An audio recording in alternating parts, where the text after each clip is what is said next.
So hello and welcome to Embercombe. This is the venue for our next Coaching Connect event on November the 14th, and we're really looking forward to you coming along to it. So I'm going to introduce some of the key speakers and facilitators of the day, because this is what they do here at Embercombe. And I'm going to start with Mac. Mac, you were at our last Coaching Connect day. Yes. We were really inspired when we heard you talk. Thank you. And I thought it would be really good to allow coaches and to bring coaches into your world of Embercombe. Mm-hmm. So what are you going to be doing with our coaches on that day? Well, we're going to bring the three questions that I referred to in the talk. What is it you most profoundly love? And we'll inquire into that and go deep. We're going to also ask the second question about your gifts and about your responsibilities. And then we're going to look at what happens when you align what you love with your gifts, with your responsibilities, and take action. And I think it will have, and I hope it will have, profound value for the coaches coming to us. Great. And what do you think they might take from that, having looked at those questions for themselves? Well, I think it's the excitement that comes when you really locate your work with everything that is of most value to you and most importance to you.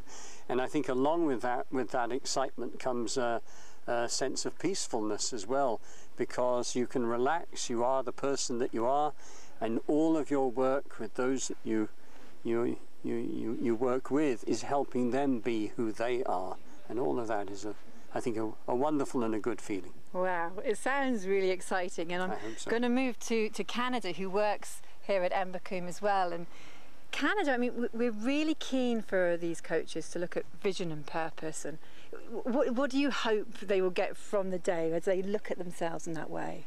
Well, I think I'm a coach myself, among other things, and I know that for many coaches it's a vocational thing.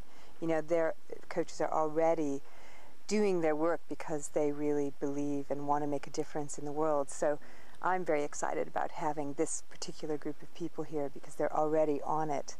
And to deepen into, I think one of the things we recognize is that right now the world is such that we really need people to step up. And there are so many people who can do more and be more of who they really are in the world.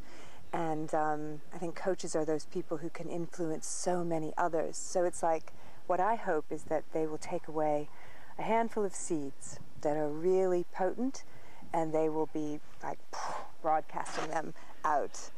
And yeah, that would be wonderful. Brilliant. Result. And we have to say that we're going to be here at Embercombe.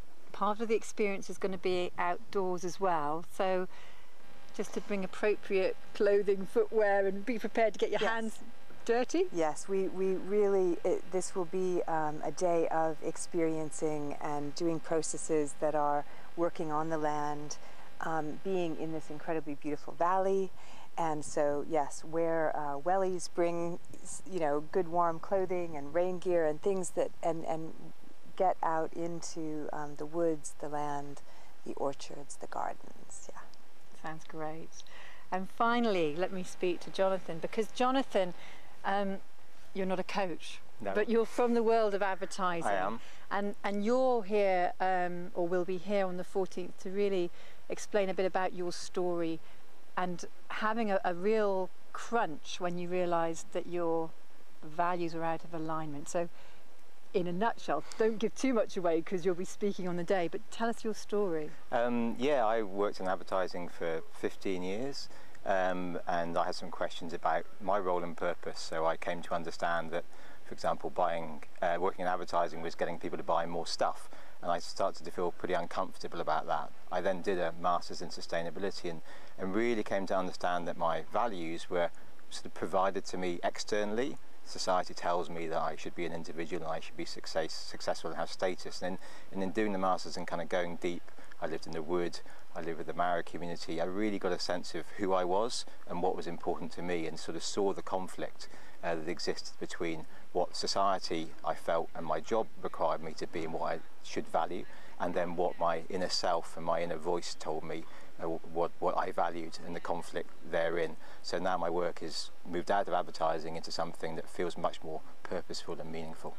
Great, and we'll really look forward to hearing how you overcame that dilemma and what you're actually doing now and how you're able to align those values with how you are and what you do in the world. So thank you.